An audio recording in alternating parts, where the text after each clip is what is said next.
Woohoo! Welcome back. Tonight we're going to be working with arc length one more time. Yay! And to join me on this exciting voyage of discovery is Sharktopus with a party hat. And this time we're going to be working on a really interesting example.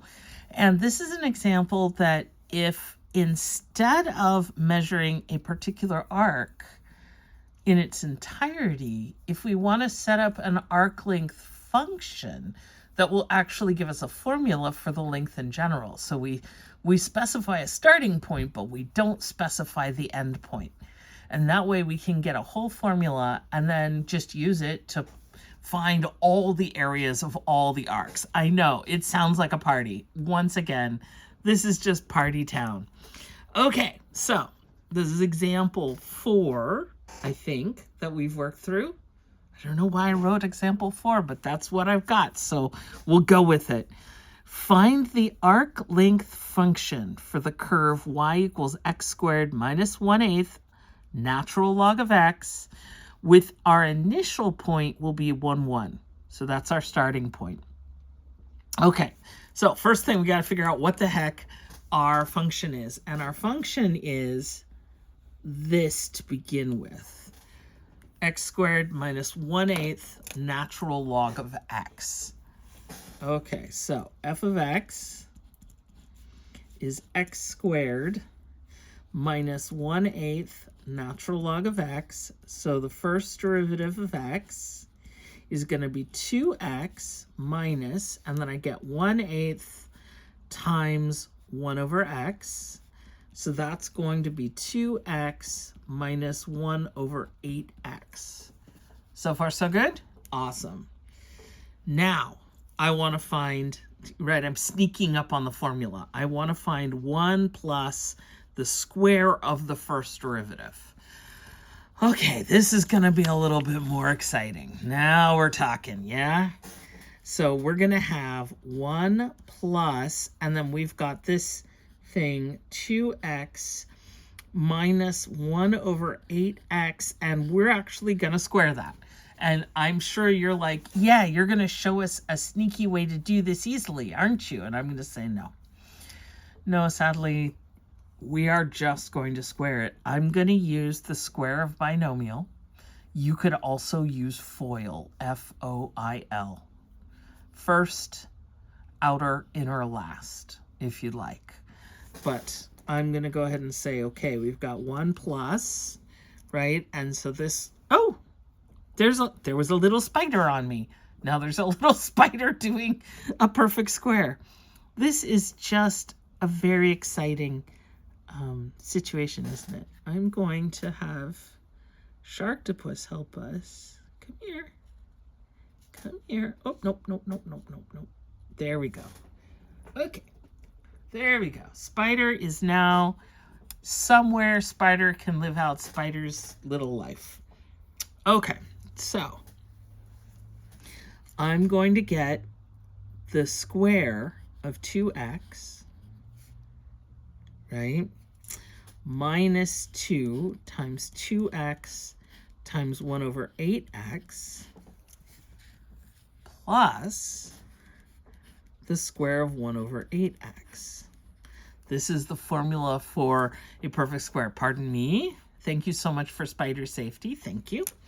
So if I've got, let's see, where can I put this? And here comes the mosquito.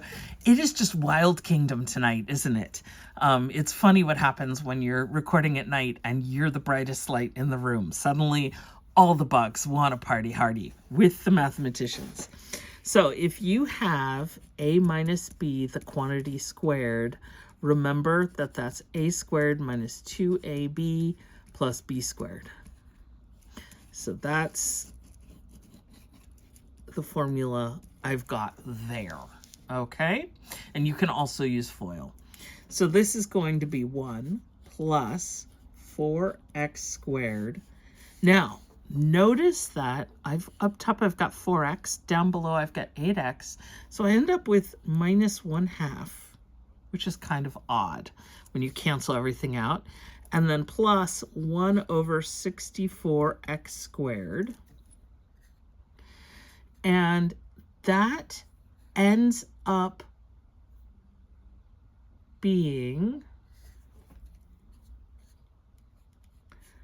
1/2 plus 4x squared plus 1 over 64x squared.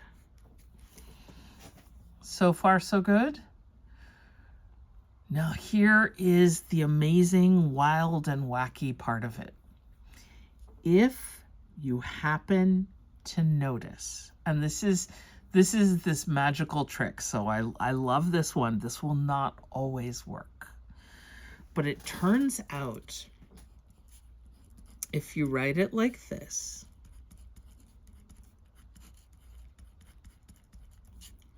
it turns out it is a perfect square. And I know you're looking at it thinking, why would it be a perfect square? Well, 4x squared is the square of 2x. 1 over 64x squared is the square of 1 over 8x. And then it turns out if you multiply 2x times 1 over 8x, you get 1 over 4. 2 times 1 over 4 is 1/2. That's that middle term.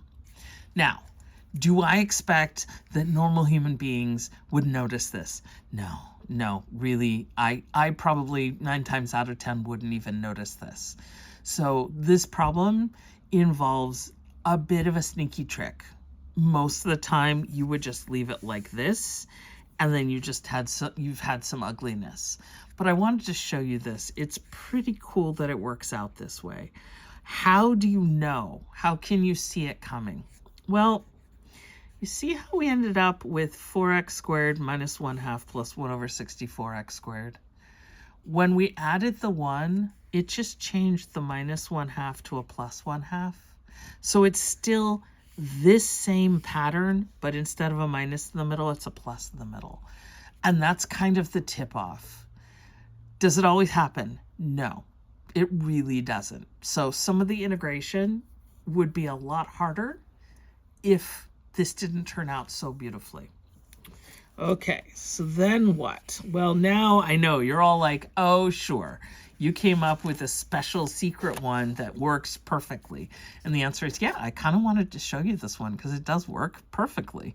Do they all work that way? No. Is it cool when they do? Yes. Very, very cool.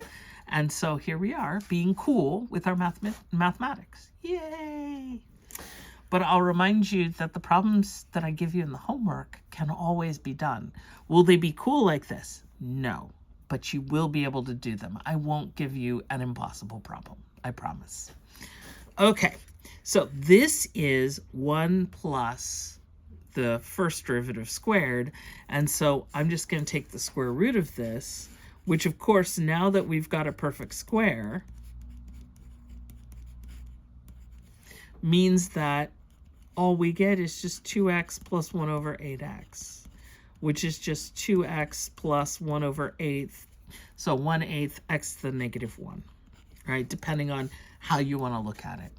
And that is going to make things a lot easier. And I know, it's not always going to work this way, but I did want to show you. It's just kind of cool. Hopefully it's kind of cool. Okay, so then what are we going to do?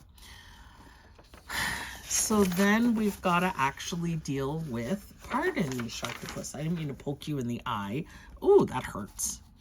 I can't even imagine what it's like to get a paper cut in the eye. Blah. Okay, so now notice we've done something weird. With all the shenanigans, notice what I am doing that's funky here. Take a look at this upper limit. So instead of including a value like 9 or 12 or 142, I put x in there. Now, I wrote this out, and I really don't like the way I wrote it. So let me apologize and say, the thing is, if we're going to put x up there, we can't have x here. So let's go ahead and call this t. and then there should be a dt. There we go. So hopefully I can apologize a little bit. So we're going to go from 1 to x of the radical 1 plus f prime of t, the quantity squared dt. Okay, so what is that going to look like? That's going to look like the integral from 1 to x. But remember that we had that super cool expression, except now it's going to be 2t, and then it was plus 1 over 8 times 1 over t all dt. So then I can integrate. 2t integrates very nicely to t squared. This is going to be 1 over 8 natural log of the absolute value of t. And it's going to be between 1 and x. Now, since it's between 1 and x, I don't need to do the absolute value here. I could have dropped it, but you know, it's always a good idea to include it just in case. So then I'm going to get x squared plus 1/8 natural log of x minus 1 squared plus 1/8 times natural log of 1. Pardon me, Sharktopus. Sharktopus is keeping an eye on it. Remember that natural log of 1 is 0. And so what I've got is that the arc length is x squared plus 1 over 8 natural log of x minus 1. So now we've got a formula for the arc length. Now this arc length starts when x equals 1. So this really, we should be going with something beyond x equals 1. So what's the arc length along the curve from 1, 1 to when x equals 2, whatever the function is? And the answer is you don't even have to know what the function value is. What you would do is you would plug in L equals x squared plus 1/8 natural log of x minus 1. That's going to be 2 squared, because that's what x is right there, plus 1/8 natural log of 2 minus 1. That's going to be 4 plus 1/8 natural log of 2 minus 1, which is 3 plus 1/8 natural log of 2. So that's how you'd use it. Okay, so hopefully you will forgive me, because I did want to show you that really cool thing. And sometimes math turns out really nicely like that. Sometimes it doesn't. Sometimes it's just bleh, and you just have to grind through it. But I hope for you that more times than not, it turns out really nicely and something cool happens. So, woohoo, we've put another just shy of 15 minutes into this. So it's really time to go take a break. If you've been watching all these videos together, even if you just watched this one, it's a good time to take a break. Go get a snack, go get some hydration. Know that I'm really proud of you and you are really, really smart. And I hope the homework goes really well. I hope the video made sense. And I hope that you always remember that you're very, very cool. Math on and woohoo.